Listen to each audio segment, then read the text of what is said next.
Finding problems? That's easy. They exist in every community. I'm Terry Springs, your host. We're looking deeper, and we are talking solutions, finding out how we all can make a difference.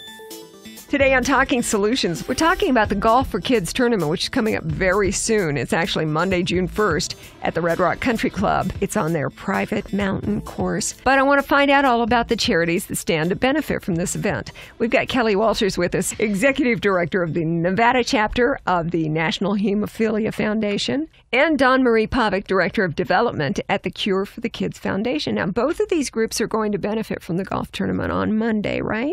Absolutely. This will be our third year working together to serve our kids. And it's a big deal, this golf tournament. This is a beautiful course. Yes, we are very, very lucky. We got invited to be on the private course at Red Rock Country Club, which is kind of like a coup, so we're very excited about it. Well, it's for a great cause, no wonder. And it's a stunning course, and it was actually designed by Arnold Palmer, so it's one of those very premier courses. Arnold Palmer is known for more than just his half tea, half lemonade drink. He designs beautiful golf courses. And you do have to be a member to actually golf there, so a member sponsored us to be there, so that it's a course that you wouldn't typically get to play, but you're getting access to for our tournament. How's the sign-up going at this point? Very well, very well. We have 3 foursomes left open, so we are very pleased. So if anyone would like to come on and join us at the last minute, we would love to have them. Let's get them doing that. How would they go about that, Kelly? They can do it through the website, which is golf4thekids.org, or they can call 702-732-0952. That's 702-732-0952.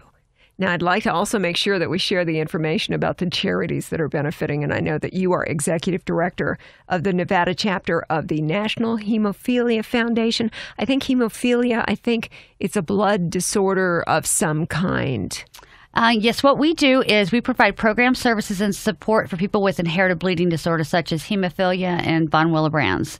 And what an inherited bleeding disorder is your body is missing a protein so that your blood does not clot. Like it would normally if you and I had an injury, our blood will clot and bruise. Theirs does not, unfortunately. And as of this point, we don't have a cure for it. There's no way you can just take a little needle and insert the protein, or a little more to it than that. Research, I'm sure, is ongoing. Yes, research is ongoing. The way it is treated, fortunately, and the generation now being born that has hemophilia is going to be much better off than previous generations because there's been huge leaps in medication improvements. So what they do is, depending on what their doctor prescribes for them, is they will actually infuse, which means that they stick a needle in their arm and insert the replacement protein, which is called Fractor, anywhere from once a week to every day, depending on how active they are, how severe their hemophilia is. Whatever it takes.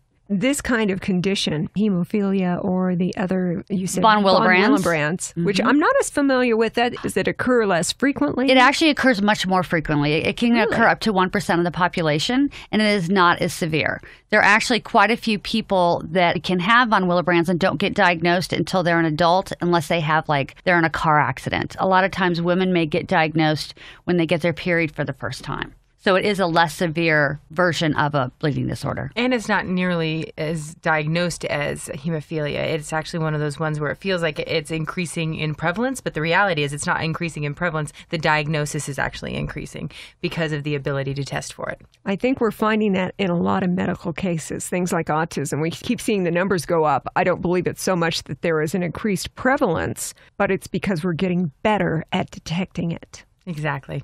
Yes, absolutely. When we were talking recently about these blood disorders, do people understand that when you, for instance, bump your arm or your leg and your body does not clot like it would in a normal circumstance, does it cause problems internally under the skin? Absolutely. That's actually the most dangerous kind of bleed, is the one that you can't see. Most of our adult population now, which is in 40s, 50s, they are actually now getting ready to go through joint replacements, ankle fusions, because what happens is when you constantly have muscle bleeds or joint bleeds, it just continues to build up, so then your joints deteriorate. So now with the medication and with our youth adhering to the protocols of their doctor, hopefully they're not going to have that in 20, 30, 40 years like the adult population is now. But it can be very dangerous, especially our youth. If they get hit in the head, they're playing, they fell off their bunk bed. We actually had a little boy who passed away about 10 years ago. He didn't tell his mom that he hit his head, and unfortunately he passed away. By the time he had signs and they got him to the emergency room, it was too late to do anything. It was very sad. sad. That's heartbreaking to think that you could lose a child that way. How many families come to you for guidance? We have 600 families over the state of Nevada. We service the entire state. We do outreach programs also with the Hemophilia Treatment Center, which is part of Cure for the Kids, up in Elko and Ely and Reno and Winnemucca in northern Nevada. So there's about 600 patient families throughout the state that we assist in one way or another. And like I always say, when someone in the family, in many cases a child, has a situation like this, a medical condition, it affects the entire family. It doesn't just affect the kids. And the costs involved, are they substantial? They are extraordinary. Thank goodness now with the improvements with some of the insurance coverages. But for someone who has severe hemophilia, their medical bills can be anywhere from $300,000 to $1 million a year. And that's just for their medication. So a lot of the things that we do is assistance and different programs to help them be able to afford this. Because with the medication, they can live a fairly normal life. Without the medication, they cannot. And the Nevada chapter of the Nat'l Hemophilia Foundation that Kelly's explaining to us is one of the charities that's benefiting from this golf tournament, the Golf for the Kids tournament, which is Monday, June 1st at that private golf course at Red Rock Country Club. What a great cause. Dawn Marie, I know you are with Cure for the Kids, and the Cure for the Kids Foundation, which is also one of the beneficiaries of this golf tournament. How do you interact and work alongside Kelly and the Nat'l Hemophilia Foundation? Well, Kelly is one of our community partners. Cure for the Kids Foundation is an umbrella company for Children's Specialty Center of Nevada and the Hemophilia Treatment Center of Nevada. Both of them are businesses that deal with kids dealing with pediatric, childhood, catastrophic diseases. On the Children's Specialty Center side, we've got oncology, we've got genetics, rare and ultra-rare diseases, rheumatology, and then, of course, on the hemophilia side, we have hemophilia von Willebrand's. So you're kind of dealing with all the gamut. And on our HTC program, we actually do see from birth to death, so it's not just kids. It runs the gamut. And our charity deals with all kids, whether or not they have insurance. Good insurance, bad insurance, no insurance. We turn no child away. So everyone gets the treatment that they need, the life-saving treatment that they need. I love any charity, especially that deals with children and illnesses and their parents who are understandably freaking out over this, over the cost, over the fact that their child is endangered by this condition that I'm sure they don't understand when they first start. You guys have a clinic and everything, don't you? Yeah, started 8 years ago by Dr. Jonathan Bernstein, who is our medical director, and Annette Logan. They were sick and tired of being sick and tired of a terrible healthcare delivery system in Las Vegas for children. And they couldn't imagine being a parent that had something going on as severe as cancer or as ongoing as hemophilia and not have access to the life-saving medicine that they needed. So literally, Dr. B mortgaged his house to get the startup money, the seed money for this organization. And since we started 8 years ago, we've seen over 10,000 patients and we've given away $8.5 million in charity care. It's based on a sliding scale and it's based on a snapshot of the entire family, not just the money that comes in, but how much expenses they have, how many kids they have, what their bills look like. And then based on that, they get on the sliding scale of how much we contribute to help the family take care of the things that they need. And we need our community partners to help out with all of the education and the ancillary stuff because we're so busy focusing on the medicine that the other things, the feel goods, the educations, the treatments, we heavily rely on our community partners. It takes a lot of people working together to be able to overcome the issues that we're talking about, the cost involved for these children with these medical situations and how it's affecting their families. I'm still, in the back of my mind, I'm thinking how you said Dr. B mortgaged his house to start this. It started with 7 people and a fax machine on Annette Logan's table, and she didn't even get paid for the first several years, our executive director, and until we started getting people in and generating a little income. I mean, the beautiful thing about our charity is because we do have the clinic portion of it, and it is a business, and we bill and collect insurance. If you have insurance, of course, we bill insurance. Because we have the ability to do that, our organization doesn't rely on the fundraising dollar to keep our lights on. Our fundraising dollar goes to the kids and to the medical needs that they have. So we bill and collect, and that takes care of the business. That covers everything that we need to take care of, and then all the rest of the money can be invested back into the kids that don't have insurance or have poor insurance. Good to know. It is the Cure for the Kids Foundation, 501c3, I'm sure. As I'm sure, Kelly, the Nat'l Hemophilia Foundation's Nevada chapter, also 501c3. Absolutely, absolutely. We work and help these families. Now, the golf tournament is coming up very quickly. It is Monday, June 1st, Red Rock Country Club, and it's going to be on their private mountain course course, which you and I would not be able to play because we're not members. I'm thinking most of us are not members. No, we are not, but we get to go play there for a day, so we're very lucky. And this is our second year there, so we're very excited to continue the relationship. The folks there are unbelievably nice, and the course is just lush and beautiful and bizarrely laid out through the houses, so you get to see all these great homes while you're driving the course, and lots of bunny rabbits on the fields. I know, those cute little brown bunny rabbits, the little natural colored. I love them on golf courses. And I had a friend who had a house on the Legacy golf course years ago. And every now and then we'd be sitting there having a little brunch or something, and then you'd hear a whack on the side.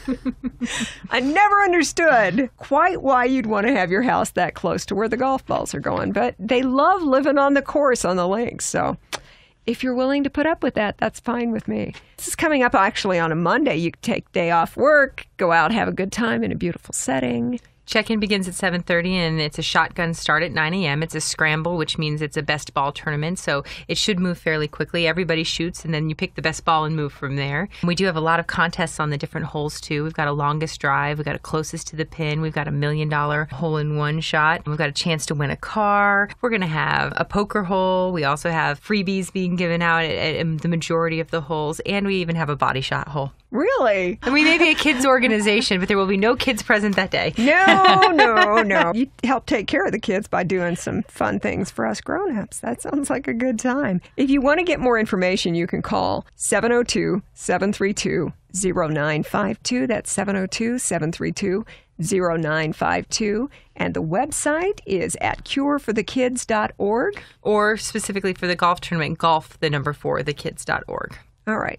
Now, I'm wondering, both of these charities, it's wonderful to think that you're helping to take care of kids, because as a parent, there is nothing more stressful and heartbreaking than when something happens to your little kid that you can't control. And that's where we come into it, because they're already in crisis, just dealing with the physical and all the emotional changes that goes on for a family. So we're there to help them in whatever area they need. Every family may have different needs, so we try to tailor it to them. And one of the great things that we do in treating the whole family is proceeds from the golf tournament for the Hemophilia Foundation are going to go to our camp, which is called Camp Independent Firefly. That is the child with a bleeding disorder and also their siblings. Anyone from 7 to 17 from that family gets to go to camp. For those with a bleeding disorder, it's medically supervised. Dr. Bernstein is there. I go too. I'm a camp counselor. My name is Danger Mouse at camp. Really? Oh, yeah. I take a week every year to go to it. I'm just looking at you thinking Danger Mouse. Yeah. We take the kids up into a camp up in Big Bear, California, and they can do all of the activities that a normal child who does not have a bleeding disorder is able to do at camp, but they can do it in a safe, medically supervised environment. And then at the same time, it allows the parents to know that their kids are off having a wonderful time and safely taken care of. And it gives them a little bit of respite. We hope that they can relax, maybe get a little bit more sleep that week that we have their kids. Believe me, if I had a child who had hemophilia or von Willebrand's, any of that, any blood disorder, any kind of medical condition where they were medically fragile, I would hold on to them. Basically, I would not be able to allow them to go into somebody else's care. But the fact that you have doctors and medically trained personnel who know what to do, how to handle them, how to treat those medically fragile children, suddenly the parents have a few days where they can really relax. Yes, and that's another part of our partnership. I would never feel comfortable doing the camp that we do, even though we do it very professionally. We're at certified camping places. We do background checks without knowing that we have the medical staff from the Hemophilia Treatment Center and Cure for the Kids that come and support it. It really takes a whole community to put our camp on. And let me tell you, that week is the most exhilarating, exhausting, dirty week of your entire life, but it recharges my batteries for the rest of the year. I start looking forward to and dreaming about camp come January. Danger Mouse. Big Bear, what a great place to go in the summertime anyway. So many people from Las Vegas head up that way. It's a wonderful respite from our desert summer heat. Exactly. Kelly, I'm wondering how you got involved with the Nat'l Hemophilia Foundation. A lot of times when I'm talking to people about different charity efforts, it's because you have a personal connection of some sort. Mine is not a direct personal connection. Prior to being the executive director for the Nevada chapter of the Nat'l Hemophilia Foundation, I actually specialized in camping experiences for children with chronic critical illness basis. My previous job, I was away from home for 16 weeks every summer. So as my son got older, I was like, you know what, I really want to spend more time at home. And I had actually been helping the camp for kids with hemophilia, and I knew that they were looking for an executive director, and I fell in love with all kids, but I knew some of the kids, and I was like, that might be a really great fit for me. So that's how I ended up at Hemophilia Foundation. What about you, Dawn Marie? How did you get involved with Cure for the Kids? Well, I kind of took a left turn into Cure for the Kids, an entertainment background. I worked for Cirque du Soleil, came to Vegas and was there for 6.5 years. And there was a group of, I would say, renegades that worked for Cirque. We had an employee that had lost his son to pediatric cancer. We all decided that there was a need for us to fundraise to help support the research and care. So we started working with St. Baldrick's, and then St. Baldrick's introduced us to the clinic that was locally. And then we started fundraising for them locally. And as I was working for them, I was working my full-time job at Cirque and then helping them on the side. And the executive director finally one day looked at me and said, "Why don't you just come over here full-time?" And I laughed and said, no. About a month later, I was like, wait a minute, why don't I come over? Because I feel better in life in general when I'm doing this work. Even though entertainment is fantastic and I got to meet all sorts of crazy, wonderful clowns, literally clowns, the work that I do at Cure for the Kids just stretches my heart and feeds my soul. Working with children is always so great, and helping to care for kids who have situations they can't control. Exactly. Those families mean more to me than a lot of things in my life have. So I took the left turn about 2 years ago and started working full-time there. And it's great because now I also have those ties to the entertainment community. We still do our biggest fundraiser, Circus Couture, hand in hand with all those employees. And so now I'm straddling both worlds, and it just seems like it's a very healthy, symbiotic relationship. Today on Talking Solutions, we've got a couple of guests in-house. Kelly Walters is Executive Director of the Nevada chapter of the Nat'l Hemophilia Foundation, and Dawn Marie Pavic. Danger Mouse. I like Danger Mouse, Director of Development for the Cure for the Kids Foundation. We're talking about the golf tournament that is right on top of us. Golf for the Kids tournament, Monday, June 1st at Red Rock Country Club on the private mountain course. This is someplace you would not be able to get access to. And still a little tiny bit of room. So if you'd like to check into it, I would suggest right away you want to do it now. You can call 702-732-0952. That's 702-732-0952 to get signed up. Or you can go to golf4thekids.org. We know that by being part of the golf tournament that people can help both of the charities involved here. Is there anything else? Because the name of the show is Talking Solutions, so I want to see if we can't make a difference. Certainly by being a golfer, that's a good way to do it. But are there other ways that we can step up and help you? For the golf tournament, absolutely. We have whole sponsors, companies that they're actually paying to get their name out. At the same time, it's benefiting us. We are always looking for in-kind donations for our raffles. We have great silent auction items, anything along those lines. And I do know that both of our organizations take donations, and then also I think we both have wish lists on our website. Go to our website, and we're looking for the fall, we'll have a backpack drive so that we can get backpacks and supplies to all the students. We also have different drives throughout the year with our wish lists on our website. So if you go to the website, you can see where we need help. That way, folks that are donating things, it's donating things that are actually needed. There's things that you wouldn't even think about. Like at our clinic, we can't accept stuffed animals because we deal with a lot of immune-compromised kids. And stuffed animals can hold all sorts of gross and nasty things in them. So people don't think, and they're like, oh, we got 100 teddy bears to donate to your organization. Well, we don't exactly need 100 teddy bears, but we could use 100 backpacks or 100 of something else. So check the websites if you'd like to help and donate. If it touches your heart to think about kids and their families who are dealing with conditions like hemophilia, von Willebrandt's, and expenses to the families for caring for those kids, you said up to $1 million a year just for the drugs? Just for their medication. Normally, on average, it's about $300,000 if they have any type of bleed situation or if they develop what's called an inhibitor. What an inhibitor is your body all of a sudden thinks that the factor that you're infusing, your blood actually thinks it's a foreign body. So it starts fighting against it. So you're putting this medicine in there to help your body clot, and your body's going, this is foreign, it's an enemy, it's a germ. So those that have inhibitors, it can be well over $1 million at some point. Fortunately, they're doing a lot of research in two ways, to actually find a cure and then also to figure figure out why does a small portion get an inhibitor. They're doing a lot of research to see, is it tied to a specific medication, which they don't think so at this point? Is it the time of day that you do it? Is it the activities that you're doing? So there's a lot of research going on to figure out why up to 1/3 can actually form an inhibitor. And I think the important thing to remember about hemophilia is that it is based in the family. So if you have one person with it, more than likely you have multiple people with it. So it's not just $300,000 for the one individual, it's $300,000 per individual in that family, and it could be multiple members of that family. It is all genetics based. Wow, that could mount up fast. Exactly. When it has a hereditary link and is more likely to be shared among other people within your family, that gets extremely tough. You think of one kid, but then you bring in the heredity factor. This does not come out of the blue. It is familial linked. Well, it's good to know that research is ongoing and that there are available medications that infuse that protein that's missing that's making the blood not clot. But there's a lot of cost involved. It's a catch-22. Fortunately, on the hemophilia side, there's only about 20,000 people in the United States with severe hemophilia. So with that, the manufacturers of the medications don't have the ability to sell it massively like you do an aspirin over the counter. So that makes every dose of the medication that much more expensive. I understand that. I have studied with the FDA and the NIH in Washington. When you have a very small population who is able to utilize the drug that's being developed, that doesn't mean it's any cheaper to develop. It just means that they can't spread it across a big populace,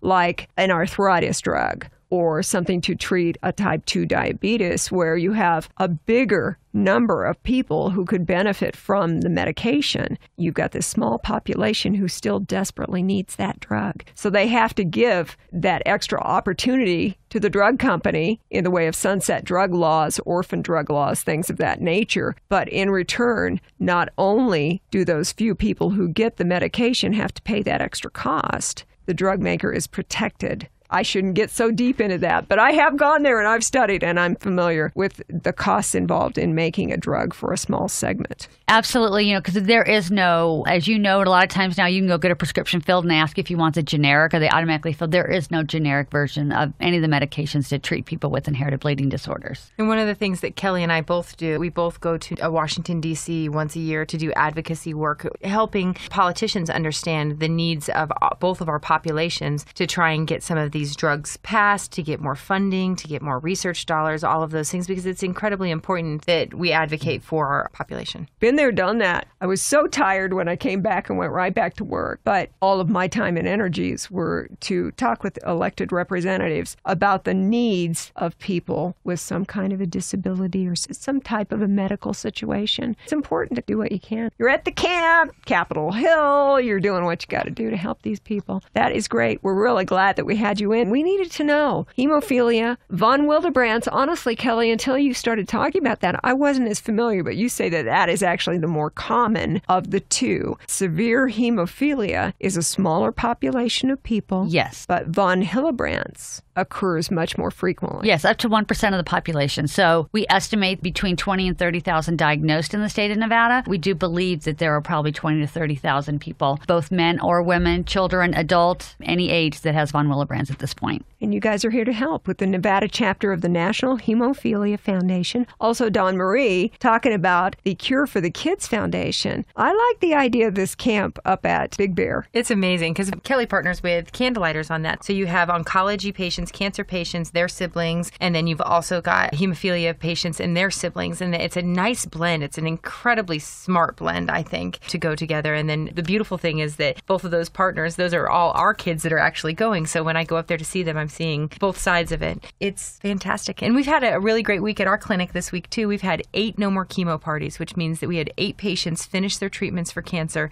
in the last 2 weeks, which I have to share because I'm really excited about it. I don't blame you. I'd be happy about that, too. That's a win. And the camp, the kids get to really relax and be kids and have a great time. They're well supervised, so the parents who have to worry all the time get to take a few days off from that. The Golf for the Kids tournament, Monday, June 1st at Red Rock Country Club, benefits the Cure for the Kids Foundation and the Nat'l Hemophilia Foundation, the Nevada chapter. So if you'd like to know more about it, 702-732-0952. That's 702-732-0952. Got to do it now, though, because it's happening really quick. And that's Danger Mouse's direct line. You're going to be Danger Mouse to me forever.